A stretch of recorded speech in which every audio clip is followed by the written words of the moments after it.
Well, ISIS threatens to behead more Westerners, slaughter more non-Christians, and raise its flag above the White House. President Obama is proud to announce he's just knocked another item off his bucket list. President O toured the rocks at Stonehenge today after the NATO summit wrapped up in Wales. He did address the ISIS threat earlier at a press conference this morning, and it's still not clear what his plan is to destroy the terror network. We have to act as part of the international community to degrade and ultimately destroy ISIL. Have the kind of coalition that will be required for the sustained effort we need to push ISIL back. The goal has to be to dismantle them. We are going to have to find effective partners on the ground to push back against ISIL. Is it to destroy ISIS or push it back, Mr. President? You've also said you want to manage the jihadists. Good luck with that one. Even Henry Kissinger thinks you need to come up with a better strategy quick. I think when they kill an American, when they cut the throat of an American on television and distribute that around the world, then a measured response is inappropriate. One cannot play this as a normal state-to-state game. All right, so, KG, let's go back to the bucket list, Stonehenge, the bucket list. You think becoming a good president is on his bucket list?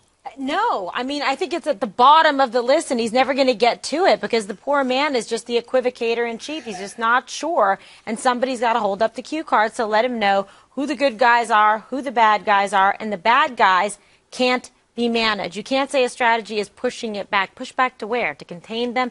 He's not on message with the rest of his administration or the rest of the organizations like CIA or Department of Defense. It's all over the place. It's the most schizophrenic national security that I've ever seen.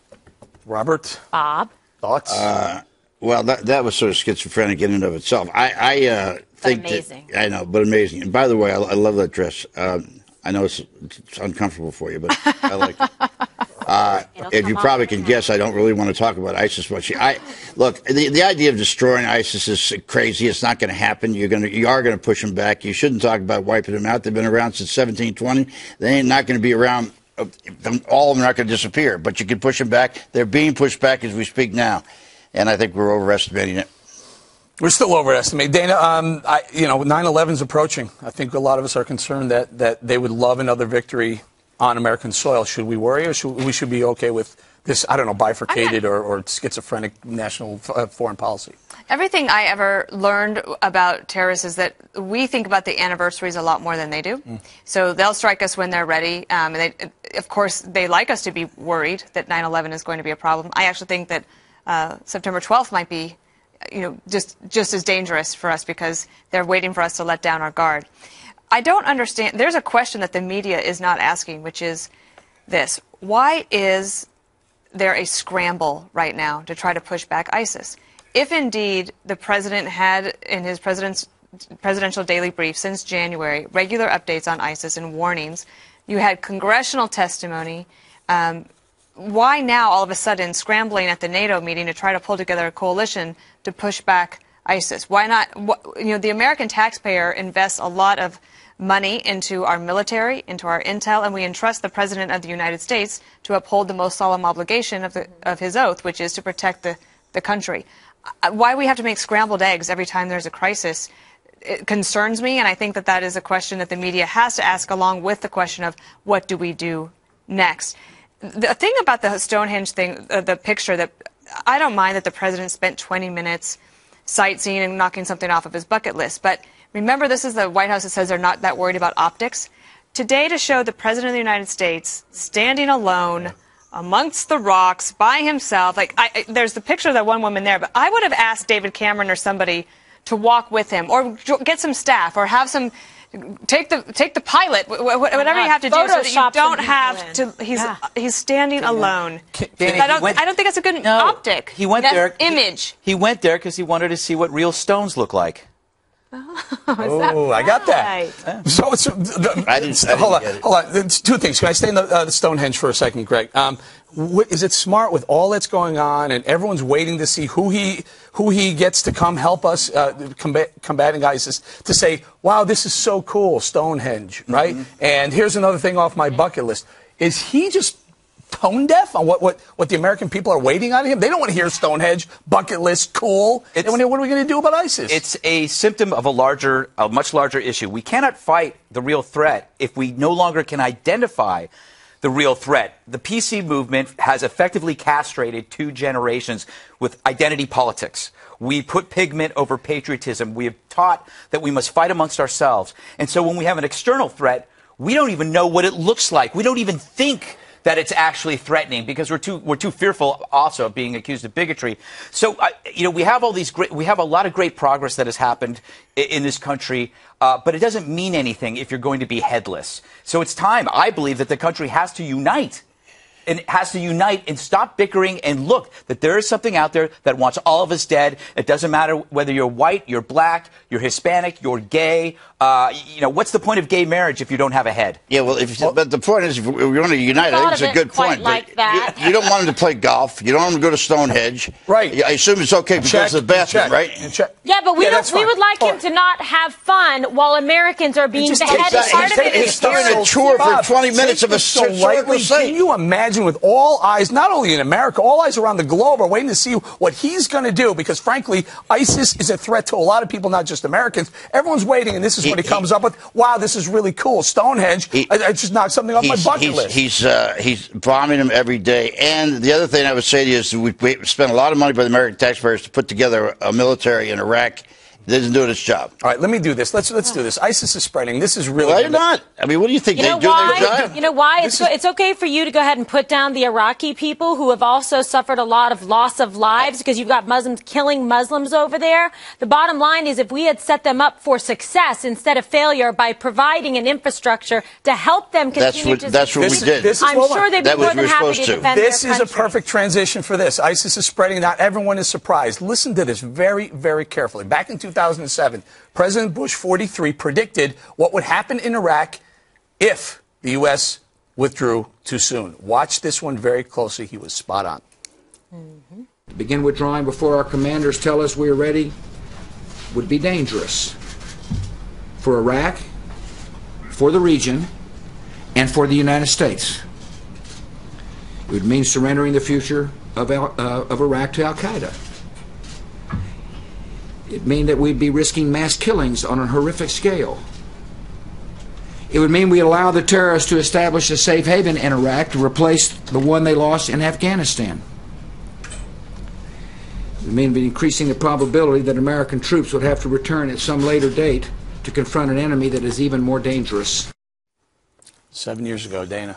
Well, he was very clear-eyed about the threat and about the concern. And, right after that moment, that was in July of 2007, then General David Petraeus comes back from Iraq and tells the president, I think there's a better way.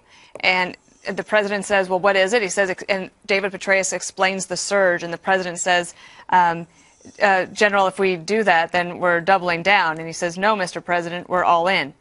That is widely considered one of the most courageous presidential decisions in modern times because it was so unpopular. Nobody wanted to send more troops and more power and successful. There. But it took about 6 months for it to be successful. But once it took hold, it really was handing a victory to President Obama. And I believe that he left too soon. And then, okay, that's a good word. Can we get Bob's reaction to that? Here it is. Man, 7 years ago, warned exactly this was going to happen if we left too soon. A lot of people say we left too soon.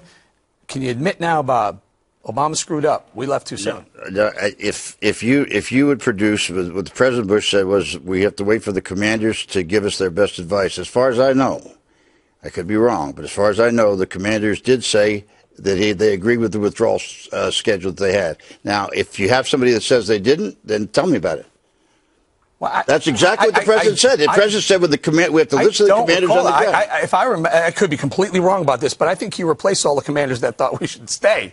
If I'm not mistaken. Bob, there was on the record comment from generals in the region saying that they were concerned, and they were accused of just wanting to perpetuate war. I don't think that was their aim. I think that they wanted to finish the job and do it well, because their concern was that then we have this situation, which means that we have to do even more difficult things in the future with less people on the ground. In addition to that, when you pull the troops out, you also pulled out, meaning the United States, we took all of our intel people with them. Right. intel is the most important asset that you have on the ground. So that way you find out ISIS is planning to take over, the size of Great Britain. And start raising taxes on people, killing them. I told you yesterday, ISIS is raising about $120 million a day in taxes. Right. Okay. So, and taxes could mean paying ISIS to stay alive. Right. Right. Okay, guys, you want to jump in on President Bush? I'm really tired of the who said what first, because we have a bigger issue here, and it's a country that can't unite anymore because we don't see the point.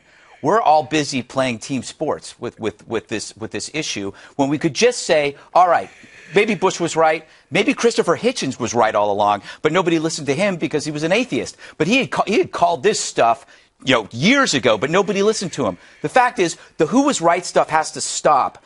We have to somehow get this country together and marshal our forces to fight an external evil and get rid of this stupid team sport BS, because it doesn't help us at all. What helps us is finding a new leader, somebody who can emerge and actually speak eloquently about what's wrong with this world, or we are totally doomed. Squabbling doesn't help. But I agree with that, Greg, except for that President Obama has about a third of his presidency left. True. So, there will be a new leader, but it's 2.5 years away. There might have to be somebody that isn't him, that's in his party or from another country, who stands up and prevents the Western decline. Because that's what we're talking about here, a Western decline. But the problem is the West doesn't care. Can I throw something else? Instead of who was right, how about I was wrong? How about Obama saying, okay, he's not going to do that. Why not? It's not in his psychological profile. I mean, really, Psych 101. That's not who he is. He's never going to say and admit that he was wrong. His first response is to pivot and blame someone in the past. His favorite thing is to blame one of the Bushes. Why not? Blame Bush, because he doesn't want to take ownership. I defy you to tell me one time he said that recently. Blame Bush? Blame Bush, yeah. This is what he does all the time. I'll tell you This is Bush's problem, too, remember? Because, he wanted to go for the democratization of Iraq and the Middle East. Greg says that where Obama was and where I was, and I remain, it was a mistake to go into Iraq, and I remain there and will stand there. And I just think it was a bad war. So you leave it at that. We weren't going to agree. And that's the point. You feel that way. Other people feel that way. Why don't we just say enough and look at the current threat right now? That's all we have to do. The true unifier here might not be Obama. It may, in fact, be an act against us that will force us to unify, and all of these squabbles will go away. It'll move the polls, and then maybe the president will be forced to act. But the president actually then has to make decisions, right, and not be afraid of American power and American success. Sadly, he may be forced to. Because it looks that way. But who surrounding him is actually going to do that? Maybe, believe it or not, maybe Biden. Who knows? I guess. I'm getting desperate. The point is, if the public sentiment and the politics show that he has no other recourse, then he will be forced to act. But it will be too late, and it will be due to some catastrophic, horrible event, because he doesn't have it in him to make this leadership decision like Bush did at the time, to double down and do the surge. Like you said, it was politically courageous. It was the right thing to do. And that's where great leaders step in to do not what the poll told them to do, what they know in their heart and mind is best interest of the people in this country. We're waiting, Mr. President. Before we go? I'm sorry to listen to this bashing of the president. Let's let it go. Okay, we're going to leave it there then.